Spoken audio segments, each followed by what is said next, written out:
प्यारे देशवासियों, नमस्कार।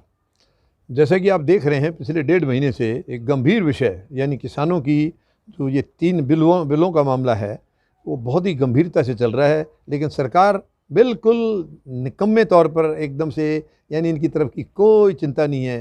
किसान यहाँ 1.5 महीने से, यानी 45वां दिन है आज, 45 दिन से दिल्ली के चारों तरफ बैठे हुए हैं।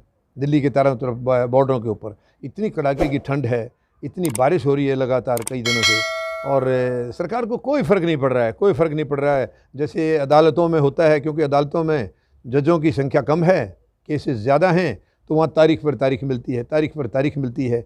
वही हाल यहाँ कर दिया इन्होंने। यानी समझ में नहीं आ रहा है, जिस वक्त ये बिल पास किया गया तो पता भी नहीं चला कब पास हो गया। ये रातों रात के अंधेरे में ये महामारी की आड़ में इस बिल को पास करें। कौन सी इमरजेंसी लगी थी, कौन सी आग लगी हुई थी देश में, तो हमें समझ में नहीं आया आज तक। पूरे देशवासियों को इसकी चिंता है कि ऐसे रात के अंधेरे में इसको क्यों पास किया गया। और जब इसके बारे में बातचीत निकली तो बोला हमने किसानों को तोहफ़ा दिया है। जिसको तोहफ़ा दिया है उनकी बर्बादी की लाइसेंस है, ये उनकी बर्बादी का कारण बनने जा रहा है। और उनको जो पता चला, किसानों को सारा पढ़ा उन्होंने, बिल को देखने के बाद मालूम पड़ा कि ये तो इसमें हमारा बचेगा ही कुछ नहीं। जो कमाया है सारी जीवन लग करके, कड़ी मेहनत करके, वो सारा उनसे छीन लिया जाएगा। उद्योग घराने उनसे छीन ले जाएंगे और ये मजदूर हो जाएंगे, ये उनके गुलाम बन जाएंगे। तो जब इन्होंने आवाज़ उठाई, 2 महीने से ज़्यादा ये हरियाणा पंजाब में बैठे रहे, सरकारों ने कोई परवाह नहीं की है। आखिर में इसके बाद जब ये नहीं सुनाई दिया, सरकार ने कुछ नहीं सुना, तो इसके बाद आकर के और ये दिल्ली के चारों तरफ बैठ गए हैं। चारों तरफ बैठने के बाद फिर इन्होंने सरकार को चेताया कि आप मेहरबानी करके इन बिलों को खारिज कर दीजिए, ये बिल हमारे काम के नहीं है, ये हमारी बर्बादी का लाइसेंस है। तो उसके बावजूद आप देख लीजिए, तारीख पर तारीख। कल मीटिंग थी और लग रहा था, वैसे ज़्यादा उम्मीद नहीं थी, लेकिन लग रहा था कि शायद अब सरकार की समझ में आ गया होगा कि किसान यहाँ से नहीं जाएंगे जब तक ये बिल कैंसिल नहीं हो जाएंगे, बिल्कुल नहीं जाएंगे। लेकिन कल की मीटिंग भी वैसे ही रही है जैसे पिछली होती थी। और वो जैसे एक कमज़ोर विद्यार्थी को पढ़ाता है अध्यापक, बार बार जो है उनको एक चीज़ को बार बार पढ़ाए रहता है, तो उसके बाद यानी वही चीज़ें फिर ये दोहराई जा रही हैं। तो ये कितनी मूर्खता है, बुद्धिहीन सरकार है, कोई बुद्धि नाम की चीज़ नहीं है। सरकार किसानों को कह रहे हैं कि इनकी समझ में नहीं आ रहा है, बिल बहुत अच्छे हैं, बिलों की जो है ना, इसमें इनको गरीब को अमीर बनाने के लिए इसमें रास्ता निकाला गया है, मुझे नहीं समझ में आ रहा है। अरे भाई, वो अनपढ़ नहीं है, मुझे तो लग रहा है सरकार अनपढ़ है। अगर सरकार में बुद्धि होती तो एक बार में समझ जाते हैं कि ये इनकी भलाई के लिए नहीं है, क्योंकि ये तो सरकार की मंशा है, ये तो जानते हैं, सरकार को तो मालूम है कि इनकी भलाई के लिए नहीं बनाया है, इनकी बर्बादी के लिए बनाया है। केवल 3 उद्योग घराने, अनिल अंबानी, मुकेश अंबानी और गौतम अडानी, केवल उनकी भलाई का ध्यान रखा गया है। ये देश की संपत्ति, देश की ज़मीन सारी उनको सौंपने का एक प्रोग्राम बनाया गया है। यानी किसान को बर्बाद करने का ये एक आसान तरीका इन्होंने सोचा है।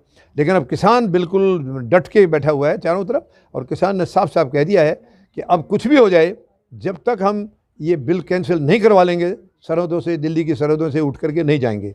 उन्होंने साफ कर दिया है, हम घर जाएंगे तो झंडे लहराते हुए जाएंगे कि हम बिल कैंसिल करा के आए हैं, और वरना कैंसिल नहीं होते तो हमारी लाशें जाएंगी, हमारी डेड बॉडी जाएंगी, हम जिंदा वापस बिना बिल को कैंसिल कराए नहीं जाएंगे। ये साफ पर, लेकिन सरकार को फिर भी समझ में नहीं आ रही है। और किसानों को कह रहे हैं इनको कोई बहका है, समझ में नहीं आ रहा। अरे किसानों को कोई बहकाने वाला नहीं है, कोई माई का लाल पैदा नहीं हुआ है। उनको मालूम है, कड़ी मेहनत करके वो जैसे खून पसीना एक करके कमाते हैं, उनको मालूम है कितनी दिक्कत आती है उसमें। उनको कोई माई का लाल बहका नहीं सकता है। ये तुम लोग हो जो तुम्हें बहका रखा है उद्योग घरानों ने, क्योंकि तुम्हारी आपस की मिली भगत है, तुम्हारी साठगांठ है, तुम दबा के पैसा यूज़ करते हो, और वो फिर तुमने इनको बोल दिया हम देश हवाले कर देंगे। अब इनकी नाक का सवाल बन गया है। किसान मानने वाले नहीं है और उद्योग घराने इनको छोड़ेंगे नहीं, क्योंकि उन्होंने दौलत लुटा रखी इनके ऊपर। तो बहुत दुख की बात है, यानी सब कुछ निजीकरण करते जा रहे हैं। अब वो आखिरी में एक किसान की बची थी, बाकी तो सब कुछ बेच ही दिया देश को इन्होंने। अब किसान की भी ज़मीन का इनकी नज़र चलेगी कि भाई इसको बेच दो तो किसान अपने आप ख़त्म हो जाएगा और ये देश जो है उद्योग घरानों का हो जाएगा।